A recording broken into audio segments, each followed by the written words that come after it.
Welcome back to RGR, friends and neighbors. We are here on a Sunday afternoon. You're watching football. We're watching football. We're going to talk about this game coming up tomorrow night with the Chiefs and the Bills. If you're new to the show, make sure you hit the like, the sub, the bell notification right now so you're on board the train because we are moving forward no matter what happens. Dan Harms is here to tell me what I don't know or what I got wrong anyway. So how are you, Dan? I'm doing okay. And, we're both going to get stuff wrong. Like you're going to tell me I'm wrong. I'm going to tell you could be wrong. You never know. This is, I woke up, it was like 35 degrees out. So I'm a little chilly in Nebraska right now. But this is actually really good football weather. I remember playing football in the mud, the rain in Michigan. This was some of the best times. So we're getting into that real football weather, moving away from that real warm stuff into the real cold and the nitty-gritty stuff. So we got the Bills coming off a big loss to the Titans on Tuesday Night Football last week. And then obviously the Chiefs losing to the Raiders on last Sunday. And I think that we can kind of look at these games and looking at the Bills, they got punched in the mouth. That's how they could not win that game. Just from the looks of it, they didn't know what happened, what was going on.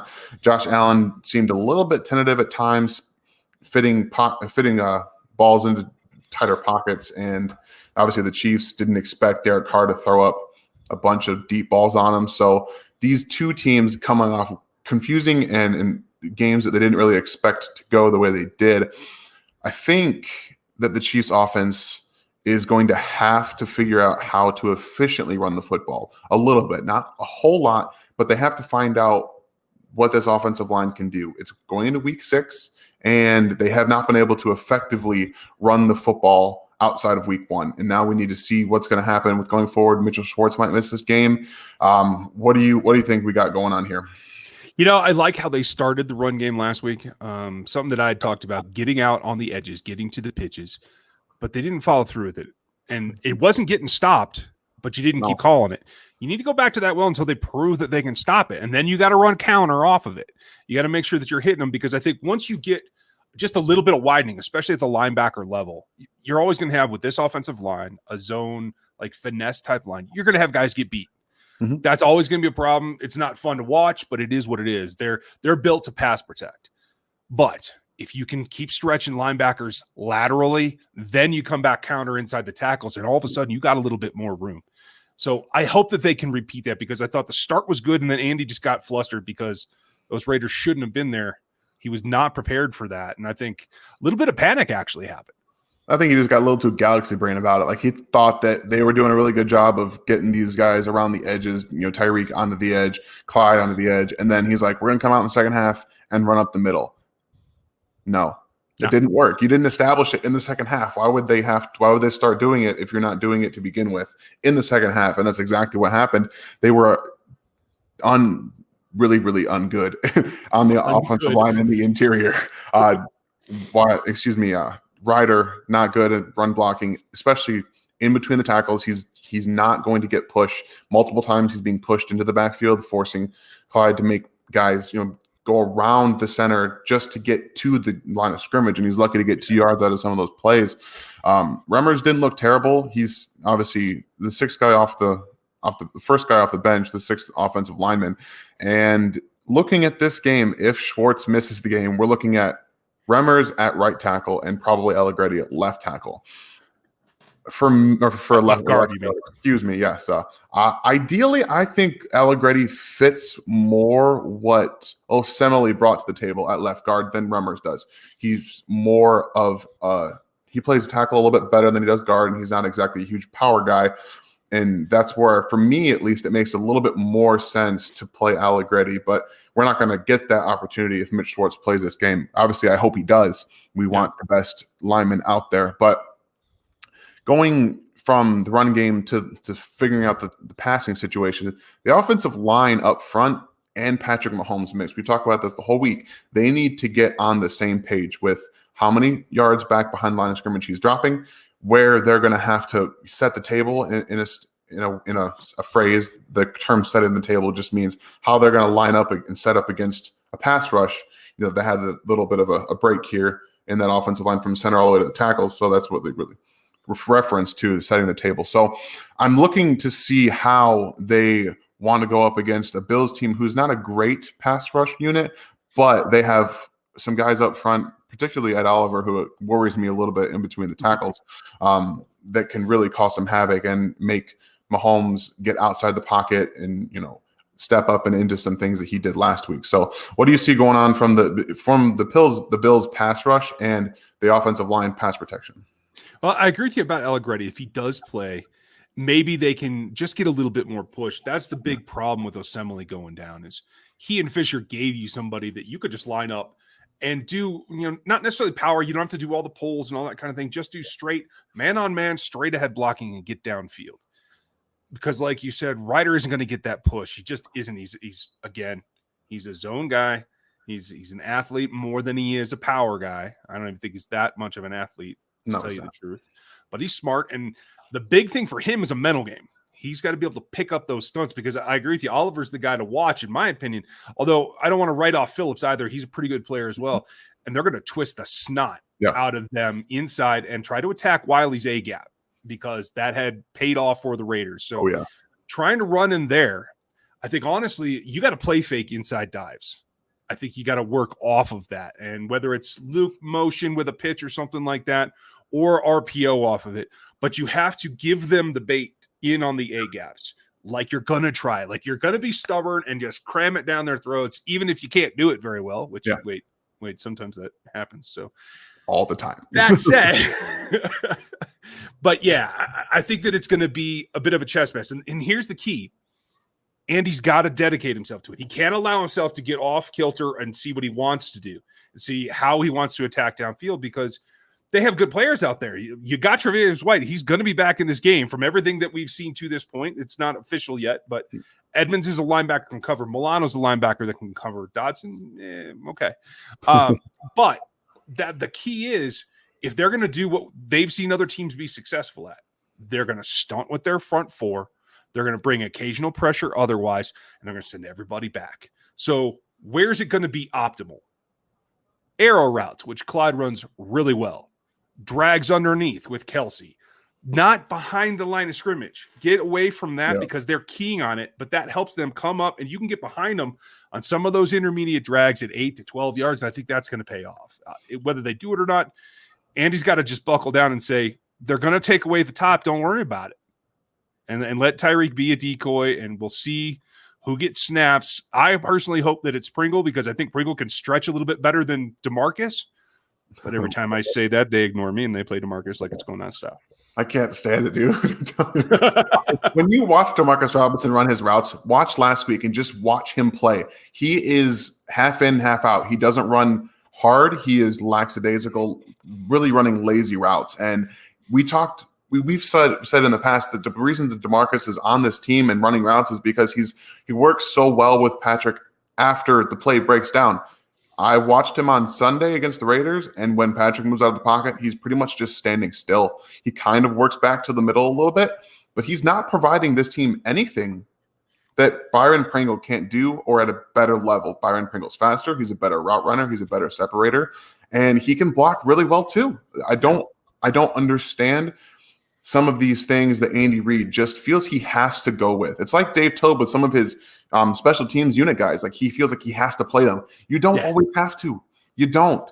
DeMarcus Robinson's not a player that adds anything to this offense, and he's shown it for the last 2 years. I mean, granted, he had a great game against the Raiders last year and the one catch against the Ravens. But after that, what has he done? It's been 2 years.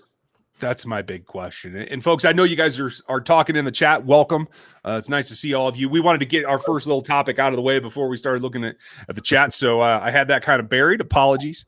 If you're new to the channel, hit the sub and all that. Super chats are open. If you want to support us and what we do literally every other day for you, go ahead and hit the super chat and check out the gear store too. We got some shirts and stuff over there that always help us. We'll get to a couple of your questions. We have a number of topics we're going to cover, but we'll try to sprinkle those in there. One actually was something I was going to cover later, Adam, but Adam threw the question out, so I'm going to put it up here real quick.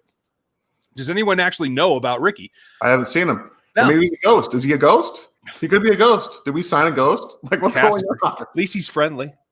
Yeah, we never know. I mean, we don't know if he's friendly. We haven't heard 2 words out of the guy. Well, he's not haunting me, so I'm going to go friendly. But no, we just don't know you guys. Now with Kizer being on the field.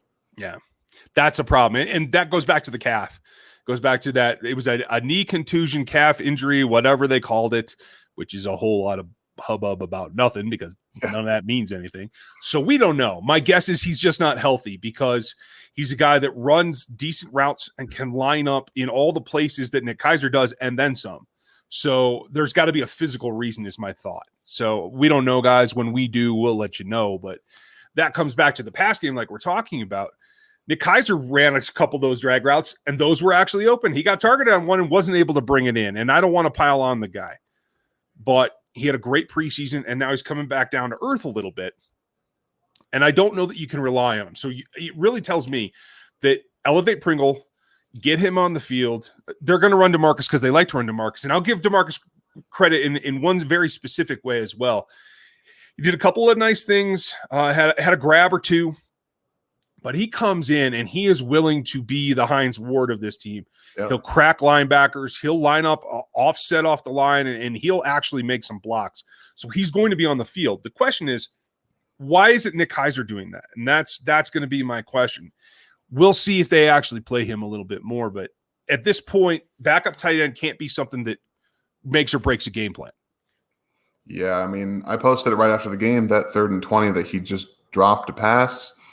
And I know a lot of people pointed out, McCole Hardman down the field, but you're Patrick Mahomes, you see Kizer is going to come open, and that's what your eyes are on. You can't always see 2-3 guys at the same time. So the fact that McCole Hardman was open down the field for likely maybe a touchdown is really irrelevant to me. You got to make the plays as they come, and he had an opportunity to make a really, really big play that could have altered, some things in that game against the Raiders, and he just didn't come down with it. And unfortunately, sometimes that makes or break you. We had Darwin Thompson fumble the ball a couple weeks ago. We've seen nothing out of him since, really. So sometimes that can really stick with you. And I think that we'll see Deion Yilder as the tight end 2 going forward for now. Maybe they try and switch some things up. But that brings me to some interesting points with Le'Veon Bell now on the roster. The Chiefs are rostering 5 running backs, a fullback, and 4 tight ends. An underused fullback. Either way, but that's nearly 20% of the Chiefs roster in non-valuable positions, technically speaking. Well, 5 running backs is ridiculous. You should never have 5 running backs on the roster. I agree with you there, but calling everybody not important or whatever. I didn't say not important. I'm just saying in terms of you've been talking to Sam Monson too much. Wide receiver, quarterbacks, the offensive linemen, this offensive line, you need to have more offensive linemen than tight ends and running backs. Like this, I'm just talking about positional value. That's why I had the air quotes. Not trying to offend anybody. I'm just saying they need to have more offensive linemen. Hell, bring up some linebackers from the practice squad, something. And I don't really know what their plan is, what they're doing.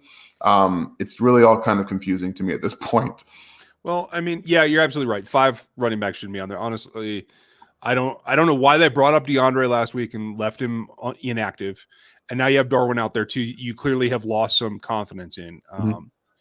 And that's kind of a raw deal because Darwin has done a couple of things from time to time. You guys heard me preseason. I didn't think he was somebody that should be relied on because he's still in an evolution. And Aaron, you have a very good point about Daryl Williams before we leave the offensive line completely. That's a good point. I haven't seen any indication that he's going to have any change in his status. I would like to see him. But given that we've seen 0 practices, I would have a much better feeling if I had gone to camp and seen him do something. Yeah. So until he's there, Aaron, I don't think we're going to see it. It'll be, okay, now he's ready. Until then, we have to assume that he's just coming along. But that said, I do like what he brings. Maybe they can run a little bit better inside. I don't think Darwin's going to change that.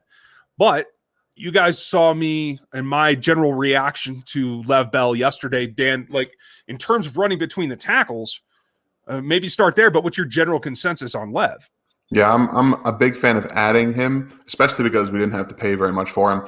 I was very much out if this was going to end up being, with the Miami Dolphins just having to go back and forth with the money thing, that would have really irritated me if they wanted to get in on that. But the fact that we got him in relative peanut value is really good, because I think that not only is he going to bring somebody who's on the field you have to respect, he's got that time in the NFL that a lot of defenses have seen him. He's very patient behind the line. He waits for holes to open up and he breaks games. He can pass block extremely well. He's very good out of the backfield. So he's got an all-around game that defenses have to respect. So when he's on the field, he's going to bring some attention to himself, which could help a lot of people outside of him. And also off the field, he's going to be able to help Clyde Edwards-Healier with a lot of mental things going forward as the lead back in any NFL team is not especially when you're a rookie, it's not an easy thing to do. Le'Veon Bell has done it at a very high level, is with the Steelers, and obviously going to Adam Gase ruined your career. But just seeing him in Pittsburgh do all the things that he did, and then he's going to be able to mentor Clyde Edwards-Healier for this year. I don't think he's going to be on the team going forward after this year. I'm assuming, unless he wants to take some ridiculously small contract to stay a number 2 back, which I don't think is his game plan. But I think it's a smart move for depth and for mentorship for your number 1 back. My thing is, and you have a very good point, he has the experience to mentor Clyde. I just don't know if he's in it for anybody else but himself. And I know a lot of people have said, hey, even the Steelers. Well, the Steelers cleaned out his locker 5 minutes after he was gone. Yeah. But I hear a lot of people saying, oh, he was never a problem in the locker room. Okay, I can go with that. But I'm just saying, I'm not sure if he's going to be a guy that is coming into a situation, especially like you said, having had New York fall apart, taking a peanut contract. I don't know that he's going to be in it for anybody but himself, and trying to get back to the point, show enough that he can try to recoup some of that and sign a bigger deal next year. I get that, but at the same time, you're coming in as the number 2. It's clear-cut number 2. He's not going to be able to get over 50% of the reps. I don't even think he's ever going to get to 50% on this team. I think he could see a good amount of goal line work, some out of the backfield.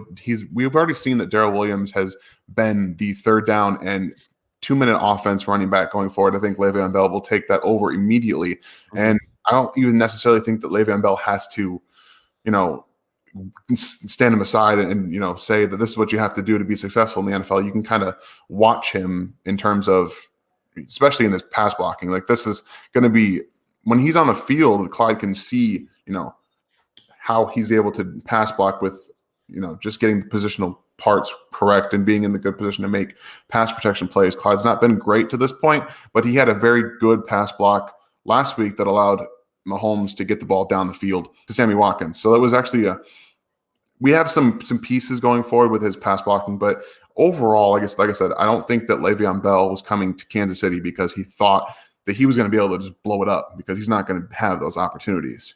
Yeah, you're absolutely right. I mean, I think at the end of the day, as much as I like Daryl, he hasn't really gotten going in the chances that he's gotten. And I don't know if that's just coming off the knee injury or anything like that. I'm not going to be down on him, but you're right. Lev steps into that number 2, especially short yardage and 2-minute type stuff. I think Daryl is now the interesting thing is, though, now Daryl is a superb 3rd back. Yeah. And I think that just allows you to absorb a little bit more injury. If something happens to Clyde, if something happens to Daryl, whatever, you have the volume there. That is not like having to go back down to Darwin. And I think that's overall, whether it shows up in this game or 3 weeks down the road or whatever, makes them a stronger unit overall. And I'm happy to see that. There are a number of things, though, that, again, this is an offense that scored 32 points, and that's all we've talked about for 20 minutes. You know what I mean? There are bigger fish to fry. And on the other side, I'm trying to see if I can pull up some of these plays, because there's one in particular that I want to show everybody. Because I didn't get a chance with the Lev news. I had to do videos on that. I didn't get my film review out. And just your general impression, last week against the Raiders, the secondary got beat up all the way around. What was a positive takeaway from you that you saw? I think the biggest positive is what Steve Spagnuolo brought up in his press conference this week. And then 9-play period, they gave up over 200 yards and 2 touchdowns. If you take that 9 plays away, they actually played a pretty decent game. And, he takes a lot of a credit for putting Travis Ward in a bad situation, but are we really sure that he could have succeeded against Henry Ruggs in any other situation? I don't believe so. He doesn't have the lateral agility or speed to keep up with him. That's just not his game. So when I saw him give up, the big play style, I'm like, this is what happens. You can't, especially if you're not going to press him off the line, you can't give him a free release and then expect Travis Ward to keep up with him when he has to own more than half the field, and he's going across the field. He doesn't have it. Like, you can say that it's your fault all you want to, but at the end of the day, Travis Ward plays, and if you don't let him do what he does best, which is press man, that's what he does best. You're going to have speed guys come in and run on him because that's what they're going to do, especially if your game plan is to take away short throws from Derek Carr and make him force right. Especially if you go in there with the whole premise that that's not what they're going to end up doing. Exactly. I mean, that was the one thing that I was watching this game. I'm like, they're definitely forcing Derek Carr to throw the football down the field, and he just did it. And I'm like, good for him. That's all that good for Derek Carr. And I didn't give him enough credit last week. I didn't think he's a good enough quarterback, but if he's able to do that at a consistent level, that will be the make or break for Derek Carr going forward. So I think that this defense is still going to be good going forward.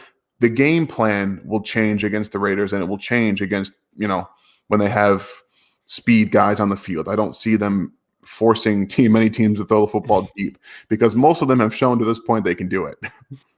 Well, I mean, and that's the thing. Now that you put it on film, you're going to get it a lot more. Exactly. I mean, that's what teams are going to have. But on the good side, not everybody has a Henry Ruggs. Exactly. That's honestly the reason the Raiders got him. I told you guys on draft night, the AFC West was coming for the Chiefs, and the Raiders are out front. And I was a big fan of Ruggs because he was that classic guy who was underutilized in college, has a lot of other good receivers around him, but really had that ability to spring, just like we saw from Chase Claypool the last 2 weeks. Another guy that was underutilized in college, but had the traits. And I think it's cool to see both of them go. The Chiefs are going to have to take that into account because Pittsburgh's playing really well too. Yes, and I think eventually they're going to play each other. I don't think that Ward needs to be benched. Now, I saw some people talking about that. That's not what it is. I think, he got rolled up on and had a body land on that broken hand really earlier in that game. And I think that bothered him a little bit. That's not to make an excuse for him, because certainly some of his issues were letting people run away from him. It had nothing to do with the hand. Yeah. But there's also a systemic thing. I just feel like he was not prepared for that game. And that's with the film. That's with the change of the schedule. That's with all the nonsense outside of the building. And so I'm going to chalk that up. I don't think he needs to be benched. If he does this again, if you see a pattern emerge where he's regressed from what he was last season, then maybe we can talk about that. Yeah. But Fenton put in good snaps. Don't care a thing about that pass that Ruggs took from him because that was an incredible catch just to grab it, and B, that was another nickel too deep drop that he had to get all the way back for a guy who doesn't have the speed to begin with. The other difference about the next Raiders game, they should have LJ Snead back. That's going to change the entire complexion because you'll see him on Ruggs all day long, one-on-one, and that's perfectly fine. The bigger question for me is the area of strength that the Chiefs have is the safety position, and they blew it all day long. Yeah. And that was the bigger problem. In fact, folks, I'm going to show you this play, and I don't know if everybody's going to agree with me. Frankly, I'm not looking for agreement. I'm going to tell you what it is, and that's what it's going to be. But, Dan, I'm guessing you're going to agree with me because when we look here, this is the problem. So I know what you're going to say. I know the play that's coming, and I'm telling you right now, I've talked to people outside, and from everything that I've gathered, watching Sorensen on this play, this was his responsibility. Yeah. There is no question, especially you can watch Ward here, and this is why I want to tie these two together, because as I roll through this, you can see Ward engages. Let me get it started. I jumped too far. This is what live film review looks like, folks. You see, he lets him go by. Yeah. He's in a trail technique because he's expecting the safety over the top. That's the way he's supposed to play it. Now, the fact that he doesn't realize, there's no safety over there, I got to get on my horse, that's a bit of a recognition problem. I do admit that. But, folks, this is where Dan should be, way back here, because That's his responsibility. If Juan's up here high and they're doing either a cover 2 look that they're then splitting into a robber and a single high, okay, then maybe you can say that the disguise distracted him. But when he's supposed to be here and he's driving up on a 10-yard crosser, that's not his responsibility. It's either a missed call or just a bad play. But that combined is what created this play for both Ward and for Dan. And I want to say this too. That's putting Dan in a bad situation. I like Dan Sorensen. He belongs somewhere up between 8 and 10 yards from the line of scrimmage, no matter what, at all times. I know what you guys are going to say. He's made plays. He's drifted back against the Chargers last week. Well, not everybody has Phillip Rivers to put gift wrap presents to you under the tree. And yes, he's made some plays out of the 2 deep. I'll give you that. If you absolutely have to, I can live with that. But as a single high responsibility, Dan Sorensen cannot do that job to any effect. There's 3 guys on the roster that should be playing deep safety outside of him. I would be okay with Mathieu back there. Okay. I think he could do that. That's fine. Thornhill is your true deep safety, and Thompson has the speed to be back there too. Those are the 3 guys.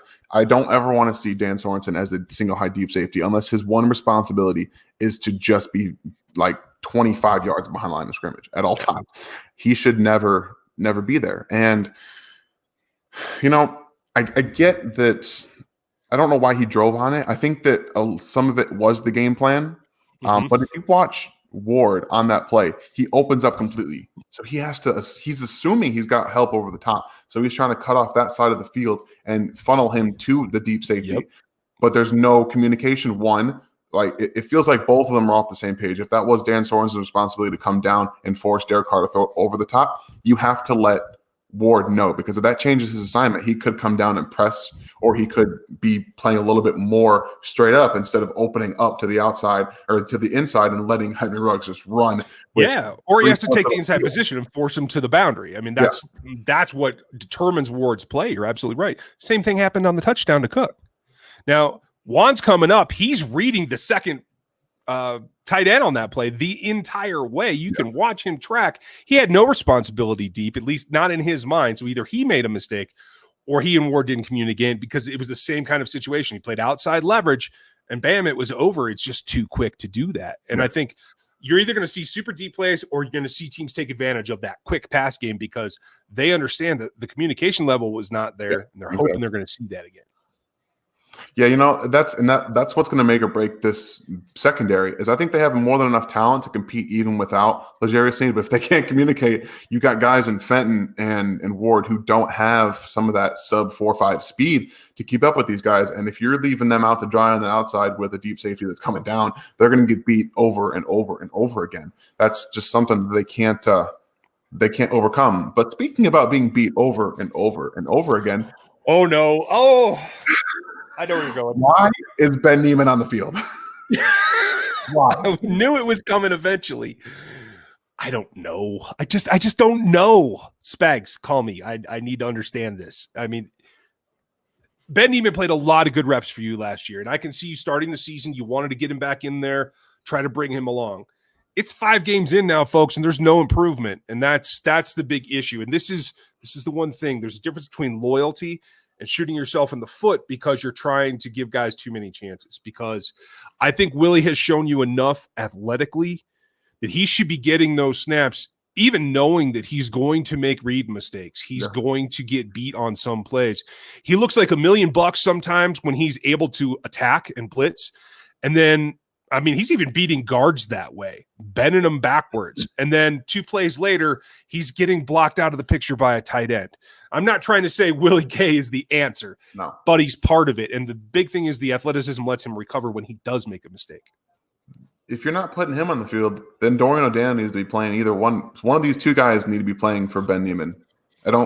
He's not cutting it. He's not able to fill properly in run situations, and he cannot cover. He does not have the athleticism to keep up with these nowadays tight ends. He just doesn't have it. But like you said, at the end of the day, you're just shooting yourself in the foot, but continuing to put him on the field and playing him a ton of snaps. And that's one way this defense is going to continue to get beat. If they're on the field, you can target him 90% of the time or run at him. Like he's either going to miss his assignment filling the run, or he's going to not be able to cover who he's told to cover.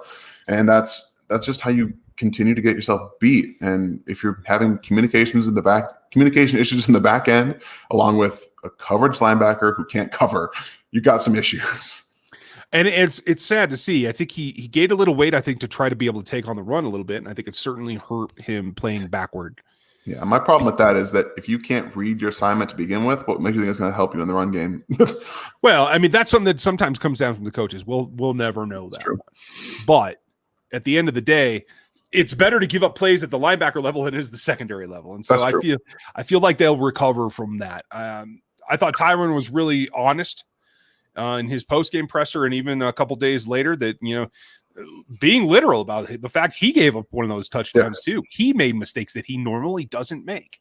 So I think for the sake of Chiefs Kingdom, looking at these Bills, Diggs has some great qualities, but he doesn't have the runaway speed that Ruggs does. So you don't have to play the same way. But the Bills watch that tape too.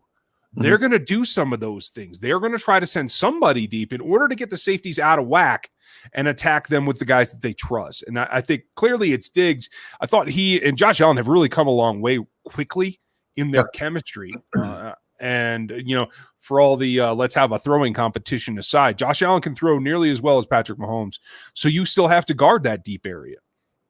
Yeah, you do. And I was watching the Bills game against the Titans, and the announcers were talking about some zone issues that he was having. It really wasn't a lot of issues. I went back and I watched him play against the Titans, and I think that he missed a couple more smaller window passes. He wasn't as crisply accurate as he had been in the games before. And against man coverage, which the Chiefs play a lot of, he's very accurate and he's very good. So I think that they're going to mix some things up, play a little bit more zone to force some tighter windows against Josh Allen.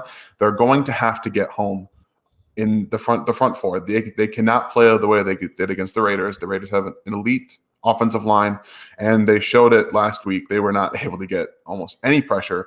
And when they were, good things happened. They got the interception. When they got the pressure, they knocked the third long down pass down out of the air. So, I mean, if they can get home against Josh Allen, they're going to have to keep him in the pocket too. Don't get me wrong, because he can get outside, make some plays.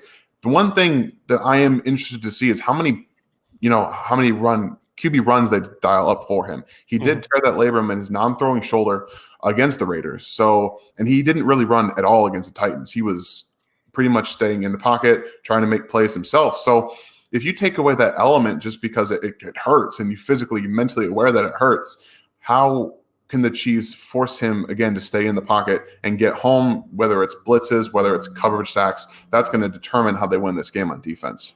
Yeah, I mean, for the front, it's all want to as far as I'm concerned. And I want to shout out Adam. Thank you very much, Adam, first super chat of the day. Thank you. It's great to see you guys enjoy this. And Adam, by the way, I didn't realize you were in Canada. So that opened my eyes right there. But folks, if you want to support us, that's the way to do it. This makes things easy. We're building up to the memberships. Had a little hiccup there, but we're going to get there. But this always helps. And we want to make sure that we give you some shout outs when you do. I don't think I do a good enough job of that most of the time. So Adam, thank you very much. We're going to keep doing it. I just hope you guys keep listening. So otherwise it'll just be me and Dan talking. But I think that's the number one thing is the mental mistakes that they can control. The number two thing is this defensive line, this defensive front has to bring it. There's no such thing as a week off. And I think they really did expect that last week. So I think that they're a little bit embarrassed. I think Frank Clark in particular is a little embarrassed. And I think that they're going to come back with a vengeance. They have to, because I think it's want to that gets it done. I don't think there's anything wrong with their technique or their explosiveness or anything like that. Yeah, and they talked a lot about being ready for this season, even coming off of a championship. And I think that some of that has really fallen by the wayside. They looked ahead, in my opinion, to the Baltimore Ravens, almost got beat by the Chargers. Again, with the Bills, granted, there was a lot of stuff going around the Bills game, whether it was going to play on Thursday or Sunday or now Monday. So there's some things mentally that they have to take care of. And whether it was looking ahead to the Bills because they're not undefeated, but still they're a good AFC team, or looking ahead to the Baltimore Ravens because they were, favored to win over the Chiefs in that game. I think that they have to realize that this is exactly what everyone expected to happen, is them to kind of take some weeks off mentally because they were the champs and kind of roll over some of their weaker opponents in the division. And that didn't turn out to be the case. Justin Herbert comes in and just lights up the Chiefs pretty well. He played really well and probably should have won that game. I think that the Chiefs did not do a good enough job to win that game, but of course Patrick Mahomes did whatever he could and able to make it. Granted, Harrison Butker was amazing in the Chargers game, making a bunch of field goals from over 50 yards. So those two guys really put the game on their shoulders. And Harrison's a gamer. I saw somebody ask earlier. Harrison's a gamer. I'm not worried about him. He might be a little discombobulated still, but like when it counts, he seems to come through. It's the easy stuff he misses. And I don't care so much about that. Yeah, it's frustrating. you miss an extra point, but at the end of the day, if he comes out there and kicks 4 58-yard field goals and you're trying to ice him the whole time, you can do pretty much whatever you want to, and I'm not going to care as long as you're making those field goals to win games. And that's what he does. He consistently makes game-winning field goals. And we saw last year against the Vikings him come in and clutch time after time to win that game. Did it again against the Chargers. So a couple extra points here and there, I don't care. So they got to get their head straight. And I think that this loss, as much as it hurt a lot of fans, and I'm sure it hurt a lot of the players because of the streak they had in division over these teams, they kind of needed it. They needed to get something, kick in the butt to get their mental and fire back that they had when they were going on to win the Super Bowl last year. So I'm hoping that we can see a much more a determined and physical team. They got dominated on both sides of the trenches last week, physically outplayed by the Raiders. That can't happen. Can't. No, and everyone's going to try to do it now. So you got to bow up and fix it, because otherwise you're going to get beat constantly. So I'm totally with you there. I want to get to a couple of questions real quick. Watts is a good question, Aaron. Armani Watts has not shown this staff enough. That's the only reason he's not on the field. They like Tedrick, who was a perennial backup in Seattle. They like him better. It's just the way of things. I don't know why. My guess is it's going to be about the disguising. I don't know that what I saw, especially in college film on Armani, it was never terribly good about disguising what he was doing. And that is a big role in the Spagnuolo concept. So I think that's it. I can't tell you for certain, but it is what it is.